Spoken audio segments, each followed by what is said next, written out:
Agora que falamos sobre o item Planejamento é Tudo, vamos falar sobre o segundo item, que diz respeito ao planejamento para a educação à distância.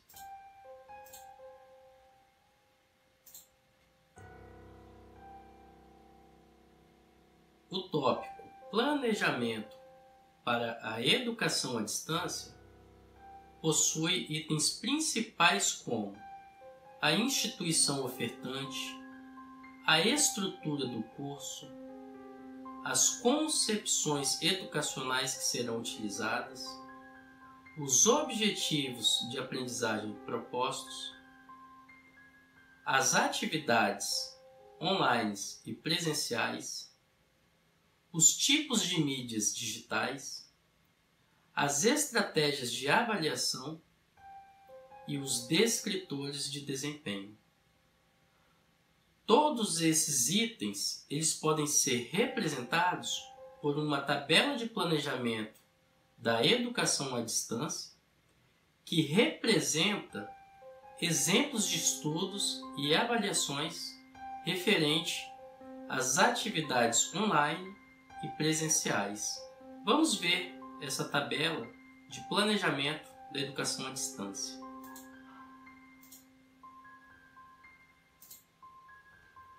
A tabela Planejamento da Educação à Distância contém duas colunas, sendo que uma delas contém cada item de planejamento e a outra a descrição de cada um desses itens.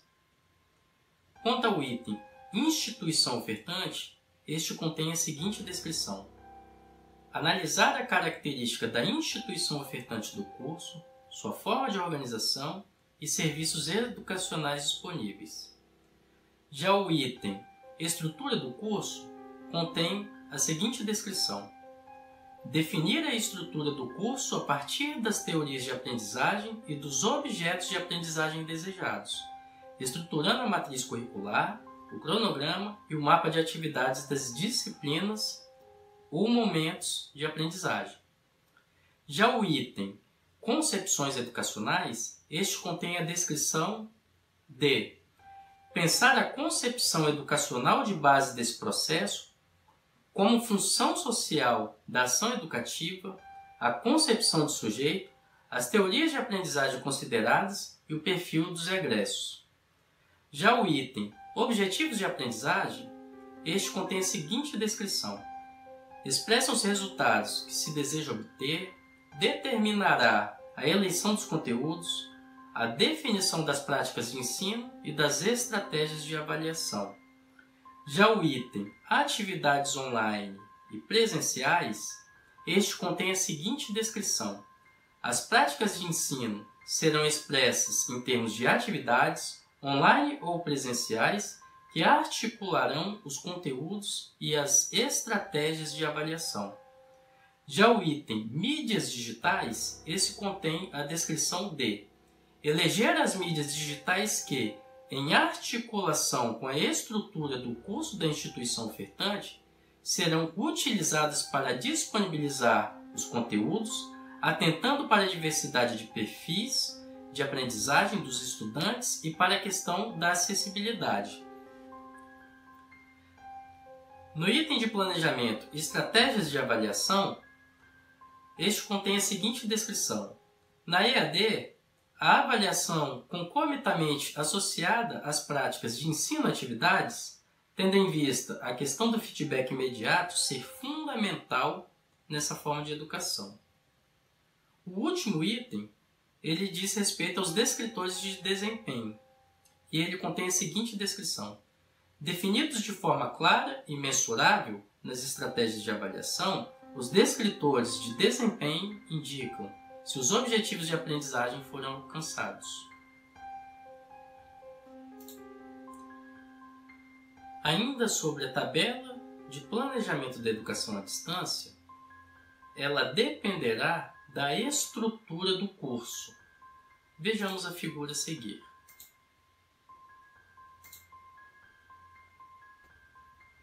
Sobre a estrutura do curso referente ao planejamento na educação à distância, é importante se atentar a alguns aspectos, como por exemplo, o nível educacional. Existem várias definições para o nível educacional. Podemos ver que existe o ensino fundamental, ensino médio, graduação, pós-graduação aperfeiçoamento, pós-graduação especialização, pós-graduação mestrado e doutorado. Dessa maneira, um conteúdo que é ministrado para um aluno do ensino fundamental talvez seja diferente de trabalhar em uma graduação. Vamos dar um exemplo. Em um ensino fundamental, se um professor for trabalhar os conceitos vinculados ao computador, ele pode mostrar um computador, pode mostrar a figura de um computador, pode levar o aluno para experimentar o funcionamento de um computador. No entanto, se for uma discussão da definição de computador em uma graduação, pode ser que essa discussão seja mais aprofundada.